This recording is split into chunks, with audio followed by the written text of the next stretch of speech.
Tervepä terve. Terveisiä Chengdusta. 3.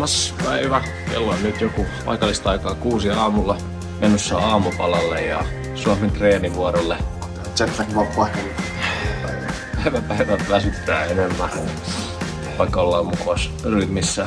Yleensä iloksi muuttuu aina jossain vaiheessa. Sitä tässä kohtaa nyt vaan ootella. Toivottavasti aamupala vähän piristäisi. Pikkainen kahvi, se aina auttaa. Olemme tosiaan FISUn University Gamesissa, eli universiaadeissa. Nämä kisat oli tarkoitus pitää jo pari vuotta sitten, mutta oli semmoinen flunssa-aalto, joka vähän lykkäsi näitä. Nyt koitetaan päästä rytmiin, vähän saada paikat auki vielä matkustuksen jäljiltä ja ehkä mielikin virkeäksi. Täällä skannataan kasvot ja tunnistetaan automaattisesti, ketkä täällä liikkuu. Sitten aamureenille. Ollaan menossa treeniä kisapaikalle ja treeni alkaa 10 minuutin päästä. Tällainen ruuhka-aikaa meni noin melkein tunti. Tuo saksalaiset juuri kertoi, että eilen kun ei ollut kauheasti liikennettä, niin meni varmaan noin puolet ajasta päästä perille. Saavuttiin nyt tänne kilpailupaikalle. Täällä on useampi kisahalli. Käydään katsomassa miltä taekwondon treeni ja kilpailuhalli näyttää. Meillä on 3 minuuttia treeniaikaa ja muuta kuin lämpäämään ja menossa. Ihan komea lämpöhalli. Kilpailuhalli on vielä täysin erikseen. Vapaaehtoiset tulikin jo pyytelee Olympic Team Finland pinssejä. Tää universiaadi perinteiseen kuuluu tietenkin eri maiden ja myös paikallisten kanssa pinssien vaihtokilpailu. Eli kuka saa vaihdettua eniten muiden maiden pinssejä. Mulla on 2 paikallista pinssiä, pari pandaa ja tässä lähtee.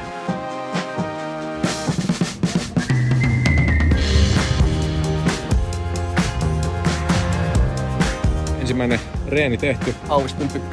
Riittävän lämmin ja kostea. Niin Taipeissa. ollaan Kiinassa. Kiinassa. Rupetaan iskee jetlagi. Tää pysyy hereillä second breakfastille ja pikkasen kahville. Täällä 3. päivää ja rupee ruokaa ja pikkuhiljaa tökkimään.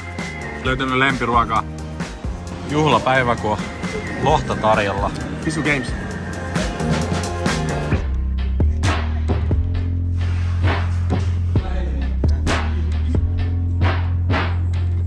Frans ja Fanni saivat lisäksi kunniatehtävän päästä tapaamaan Suomen Kiinan suurlähettilästä.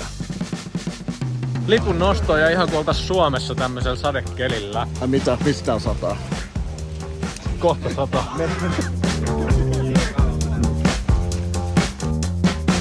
Lipun nostoseremonian aika. Kyllä.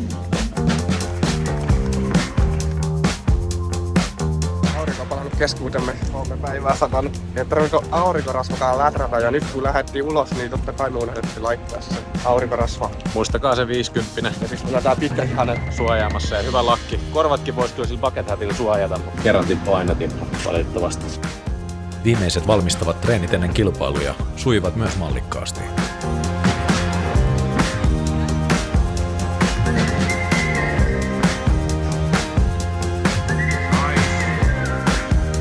Kyykkäämään.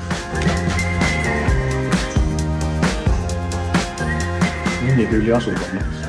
Pienien vaivojen kanssa saimme myös nopeasti apua huoltotiimiltä. Jos te haluatte, niin mun puolesta voitte siis viedä pöksyt ylös ja tulla niihin. Mua ahdistaa toi kuvaaminen. Ollaan viitty prinsessa ruususia, että hän jää kovata patsiin. Pitäisikö ottaa uusi patti? Valittaminen kannattaa aina. Tänään alkaa kisat ilmaveivaamisen osalta. Ekana vuorossa on Christian ja Linda yksilösarjassa. Millä fiiliksillä?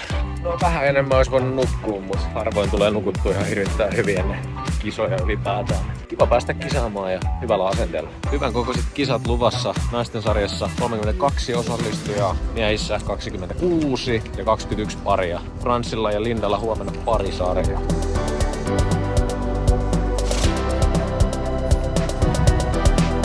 Linda on aloittamassa jo naisten yksilösarjaa.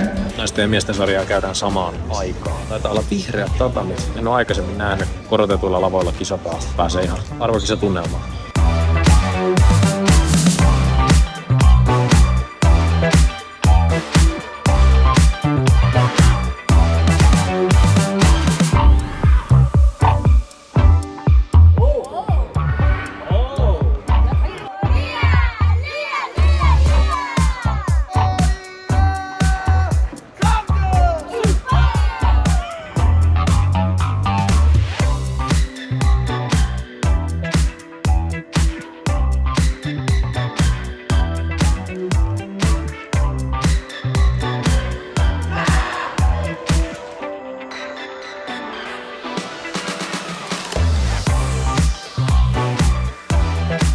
ensimmäiset kisavedot vedetty, toivottavasti ei viimeiset. Ja sulla on vielä huomenna parikin. Hyvät vedot, taso on kova ja te olette kans kovia.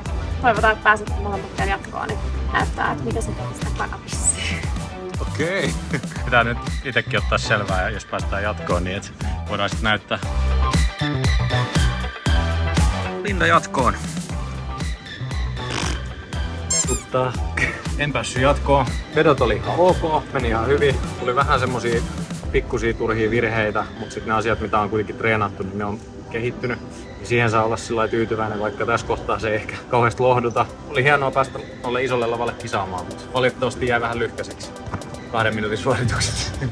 Se on urheilua ja sitten mennään taas eteenpäin. Treenataan, että tullaan paremmaksi. Teit Frans paljon kelloa? 1:45. Olikin pian Lindan aika nousta takaisin lavalle. Mistä Linda on saanut noin paljon rakkoja? Sit on nyt tullut rakkolainen.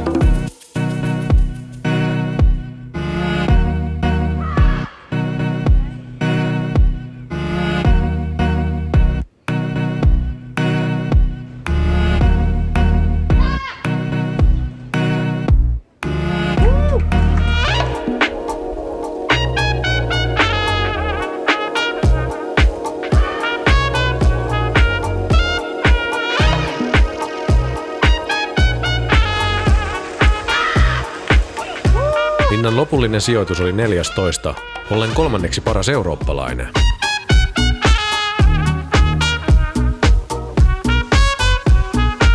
Kisat yksilösarjojen osalta on ohi meiltä suomalaisilta. Kohta mennään katsomaan, miten finaalissa 8 parasta naisissa ja miehissä jaksaa hyvittää freestylia. Ja nyt nopea safka-breikki ja yleisöä nauttimaan esityksistä. Mikä on UV-indeksi? Meinattu jäädä pyörä alla. Tommosen pyörä alle parempi olla jäämättä. Tultiin paikalliseen syöttölään. Tultiin paikalliseen syöttölään. Sit nauttimaan freestyle-esityksistä. Ja Pyongmonista. Erityisesti freestyle Pyongmoneista. Universiadeissa finalistit pääsevät esittämään poikkeuksellisesti yhden perinteisen sekä freestyle-liikesarjan. Perinteisissä ja freestyle-liikesarjoissa kilpaillaan yleensä erillisissä sarjoissa ja urheilijat ovat jommankumman spesialisteja.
Kotiyleisö villiintyy. Parhaalla pisteellä finaaliin Kiina viimeisenä lavalle. Päivän kovimmat pisteet Pyongusta. Vielä freestyle jäljellä.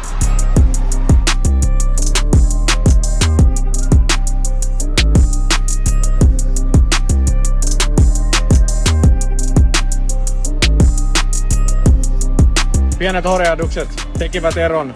Miesten sarjan voittajana Korea, 2. Kiina ja 3. Turkki. Nyt naisten sarjan vuoro. Naisten sarjan finaalipuumsena oli Tebek sekä tietenkin itse keksitty freestyle.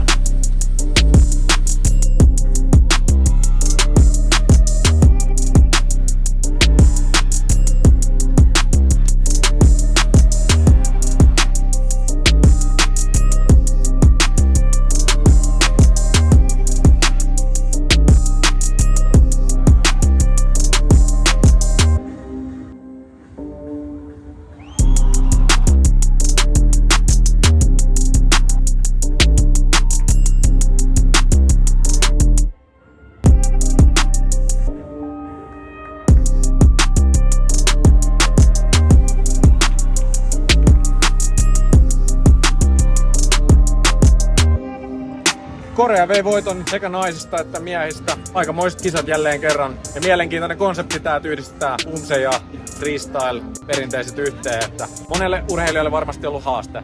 Ei hidasta. Kohti huomista parisarjaa. Fuck yeah.